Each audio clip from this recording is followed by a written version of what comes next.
PDI Perjuangan, PDIP, bermimpi bisa menduetkan Ganjar Pranowo dan Anies Baswedan dalam pemilihan presiden, Pilpres, 2024. Alasan PDIP membayangkan Ganjar dan Anies bisa berduet karena keduanya dianggap sosok yang cerdas.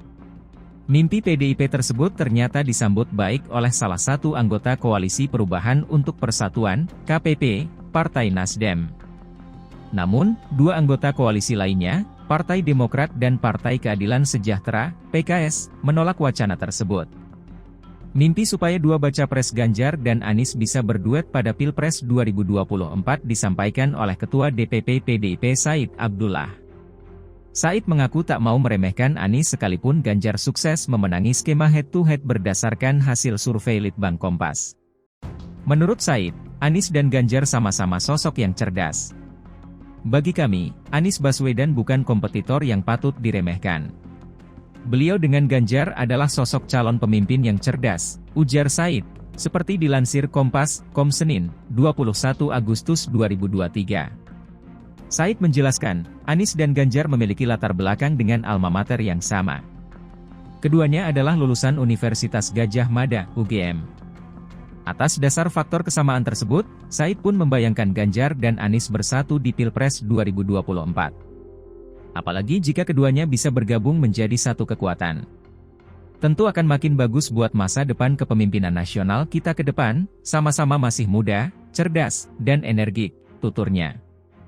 Di sisi lain, Said menyebut PDIP tidak mau jemawa meski Ganjar kini lebih unggul dari Anies. Said mengatakan, PDIP akan terus bekerja keras untuk merebut hati rakyat. Kami akan terus bekerja keras mengambil hati rakyat, mengajak kompetisi sehat dengan beradu rekam jejak dan gagasan, bukan hanya gimmick. Walaupun unggul dengan Mas Anies, kami tidak merasa jemawa, jelas Said. Apalagi jika Ganjar harus head-to-head dengan Pak Prabowo masih kalah tipis. Tentu ini akan menjadi bahan evaluasi untuk memperbaiki strategi pemenangan buat Ganjar Pranowo, ungkap Said. Partai Nasdem pun menyambut baik atas wacana PDIP. Partai besutan Surya Paloh ini terbuka atas usul tersebut. Ketua DPP Partai Nasdem Effendi Chahriye mengatakan, partainya menghargai semua gagasan yang positif untuk bangsa. Nasdem selalu terbuka untuk bergandengan tangan dengan semua pihak untuk kepentingan bangsa. Nasdem tidak pernah membatasi gagasan, tidak pernah membatasi komunikasi, ujar Effendi. Nasdem tidak menutup diri. Nasdem tidak eksklusif. Nasdem inklusif, terbuka, tegas Effendi.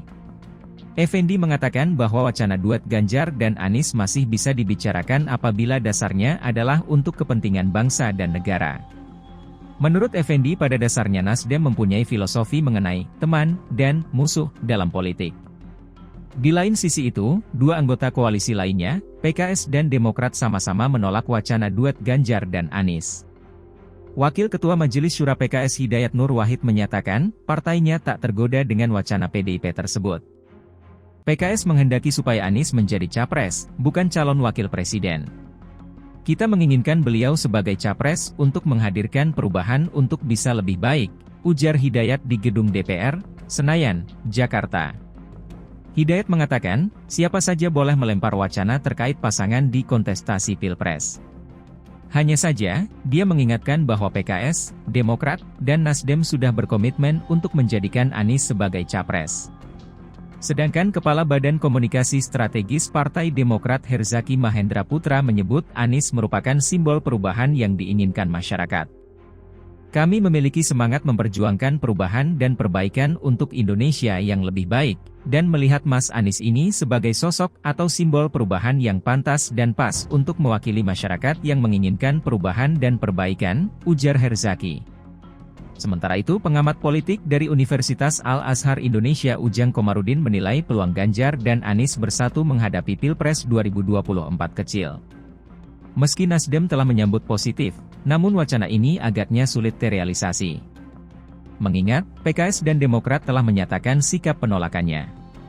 Sebaliknya, jika memaksakan menduetkan Ganjar dan Anies, Nasdem bisa saja disebut pengkhianat oleh PKS dan Demokrat karena ketiganya sudah berkomitmen mengusung Anies sebagai capres. Dalam kalkulasi politik, semua serba mungkin. Perubahan peta koalisi pun masih mungkin terjadi kapanpun sebelum capres-cawapres didaftarkan, kata Ujang. Rabu, 23 Agustus 2023. Wacana itu mungkin agak sulit karena kalau Nasdem mengiyakan itu bisa disebut pengkhianat juga oleh PKS ataupun Demokrat karena tidak berkomitmen dalam konteks berkoalisi, sebut Ujang. Halo, selamat berjumpa dengan saya Anika, pembaca berita podcastnews.id. Saksikan terus konten-konten menarik dari kami. Jangan lupa subscribe, like dan komen. Terima kasih.